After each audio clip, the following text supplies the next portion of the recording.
Colt 1, the Colt Paterson. Samuel Colt reportedly first sketched the concept for a repeating firearm as a teenager at sea aboard a merchant ship, watching a ship's capstan wheel lock into position tooth by tooth, and realizing a firearm cylinder could index the exact same way between shots without a shooter needing to reload after every single one. Colt patented his revolving cylinder design in 1836 and opened his first factory, the Patent Arms Manufacturing Company, in Paterson, New Jersey that same year, producing what collectors now simply call the Colt Paterson, across 3 variants sized for pocket, belt, and holster carry.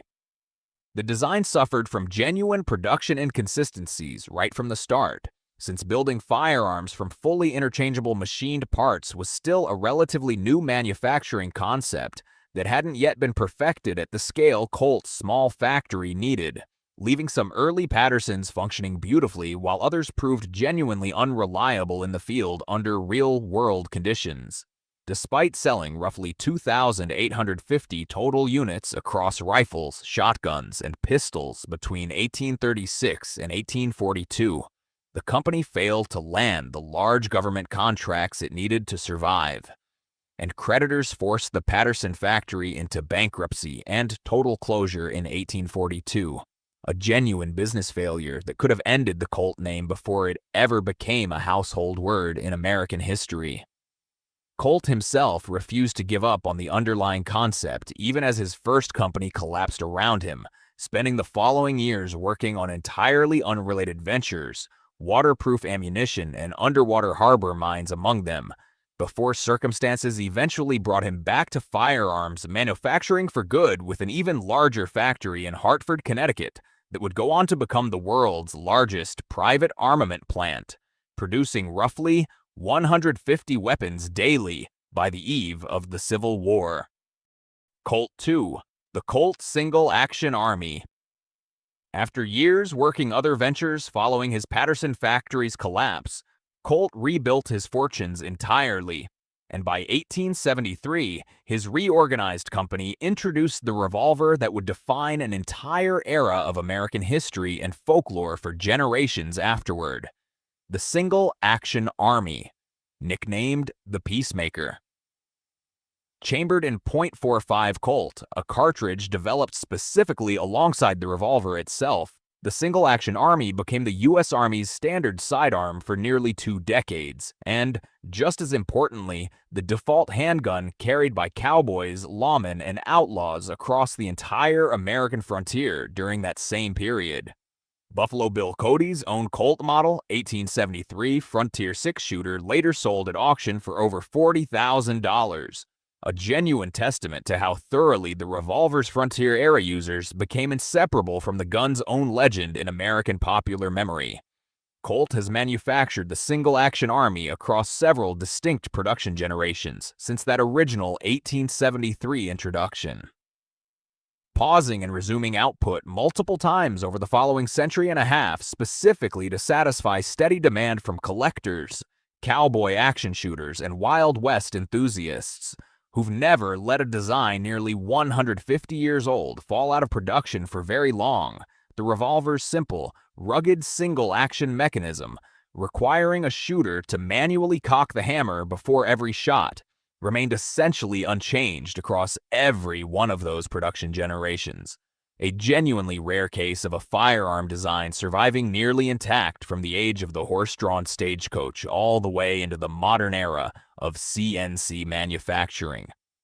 Colt eventually offered the Single Action Army chambered in dozens of different cartridges beyond the original .45 Colt 2, including .4440 Winchester specifically so a cowboy's revolver and rifle could share the exact same ammunition supply out on the trail, a genuinely practical logistics consideration for anyone traveling long distances between towns where resupply wasn't always guaranteed at every single stop along the way. Modern shooters still specifically request that exact same dual-caliber combination today, decades after the original practical need for it faded, simply because the pairing has become such an inseparable part of how the entire frontier era gets remembered and reenacted. Colt 3, the Colt 1911.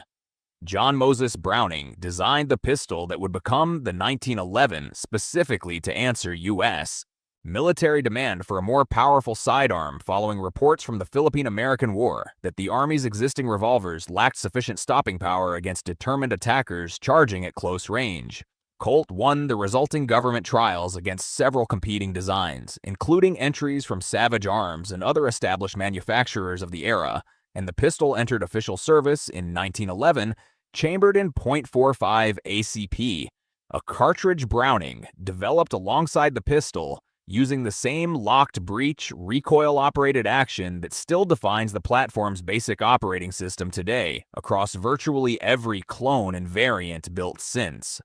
That original design remained the standard American military sidearm for an extraordinary 74 consecutive years, from 1911 until the Beretta M9 finally replaced it in 1985. An active service record longer than almost any other firearm design in modern military history. Colt's own commercial 1911 production has continued essentially uninterrupted ever since the military contract ended, and the basic design has been licensed, cloned, and reproduced by dozens of other manufacturers worldwide, making the 1911 platform itself arguably more influential across the broader firearms industry than any single, specific product line Colt has ever built.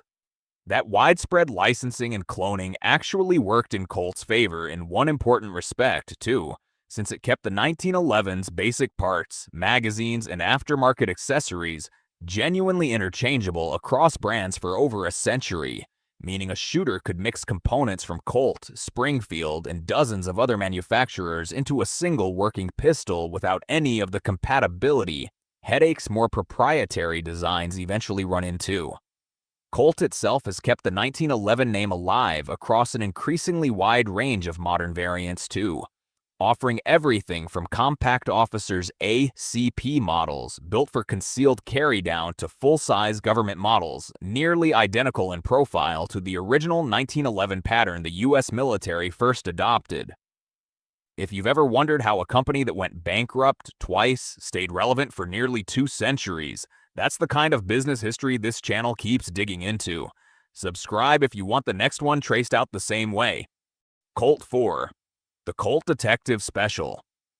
Colt shrank its existing police-positive special revolver down into a genuinely compact package in 1927, creating the Detective Special specifically for plainclothes officers and off-duty carry where a full-size service revolver simply wouldn't disappear under ordinary clothing the way a smaller frame could.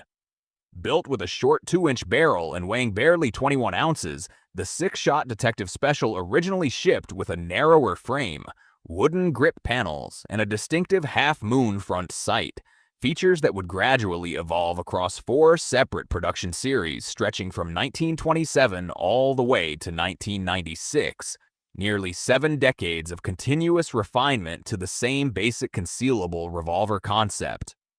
That compact snub-nose format proved influential far beyond Colt's own catalog too, effectively establishing the entire pocket revolver category American gun owners still recognize today, a format rival manufacturers spent the following decades building their own competing versions of, most notably Smith & Wesson's own J-frame lineup that would eventually challenge Colt's early dominance of the category. The Detective Special also spawned its own smaller family of variants over that 7-decade production run, including the lightweight aluminum-framed Cobra and the double-action-only Commando Special, each one adapting the same basic compact revolver concept for a slightly different buyer's specific carry preferences, whether that meant shaving off ounces for all-day pocket carry or simplifying the trigger for faster training with less experienced shooters. Chambered primarily in .38 Special throughout most of its production run, with earlier variants also offered in the milder .32 New Police cartridge, the Detective Special gave officers a genuine choice between manageable recoil and the stopping power a full-frame service revolver of the same era typically demanded. Colt 5. The Colt Python.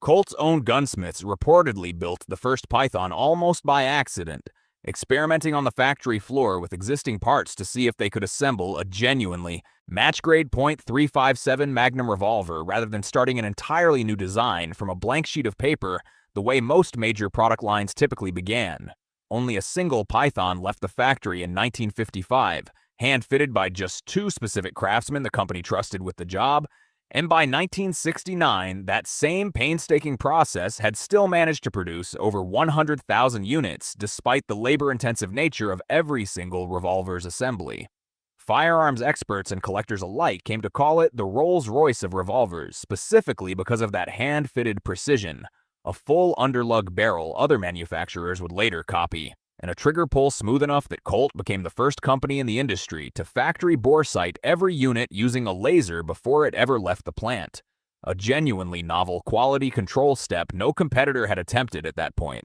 Rising production costs and the sheer amount of skilled hand labor each revolver demanded eventually made the Python economically unsustainable, and Colt discontinued the line in the early 2000s, citing changing market conditions and mounting legal costs from product liability lawsuits as additional factors weighing on the decision. That original $125 price tag from 1955 looks almost unbelievable today, since vintage Pythons in good condition now regularly command thousands of dollars from serious collectors. A genuinely dramatic appreciation for a firearm that spent decades simply doing its job as a working duty and target revolver rather than sitting in a display case.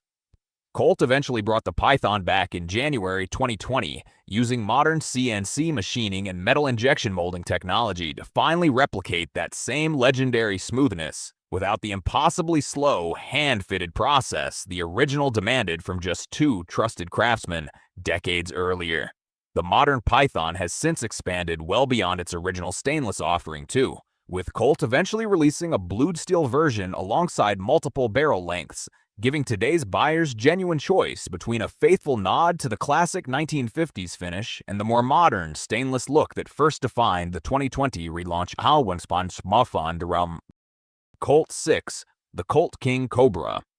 Colt introduced the King Cobra in 1986 as a stainless steel evolution of its existing Mark V revolver action, chambered in .357 Magnum and built specifically to fill the space between the affordable entry-level Trooper and the far more expensive hand-fitted Python sitting at the very top of Colt's revolver lineup during that same era. Built on a slightly modified version of the same basic action underpinning several other Colt double-action revolvers of that era, the King Cobra gave buyers genuine .357 Magnum capability and a durable stainless finish without demanding anywhere near the labor costs, and therefore the price tag the Python's painstaking hand-fitting required.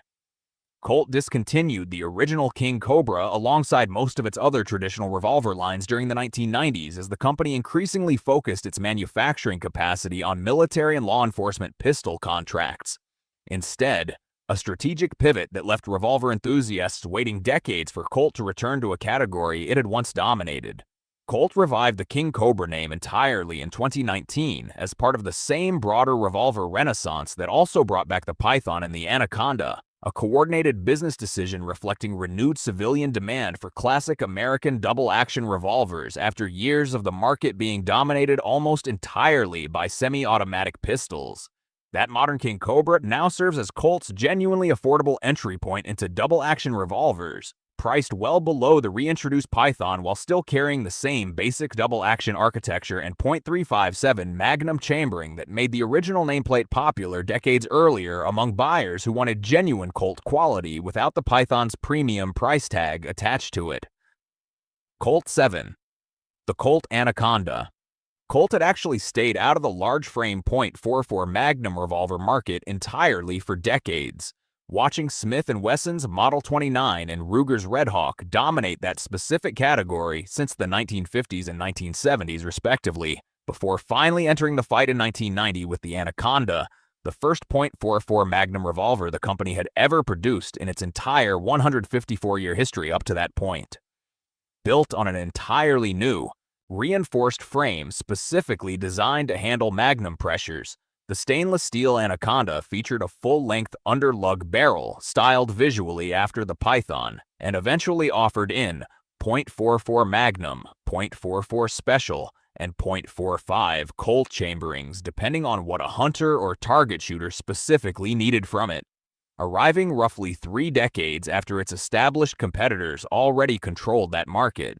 The Anaconda never achieved the same runaway popularity as the Model 29 or Red Hawk, and Colt discontinued the line in 2003 as the company continued narrowing its overall revolver catalog to focus resources elsewhere. Owners who did buy one during that original production run generally came away genuinely impressed regardless of the Anaconda's late market entry, since the revolver built a real reputation for exceptional mechanical accuracy that outlasted its own commercial disappointment. A case of a genuinely well-engineered product simply arriving too late to properly capitalize on the Magnum revolver craze that had already peaked decades earlier. The Anaconda name returned in 2021 as part of Colt's broader modern revolver revival, though, joining the already reintroduced Python and King Cobra to give the company a genuinely complete lineup spanning compact carry guns all the way up to full-size hunting magnums, once again after nearly 2 decades without a large frame option in the catalog. That modern relaunch also introduced a blued steel finish option alongside the original stainless configuration, mirroring the exact same expansion path Colt had already taken with the reintroduced Python a year earlier.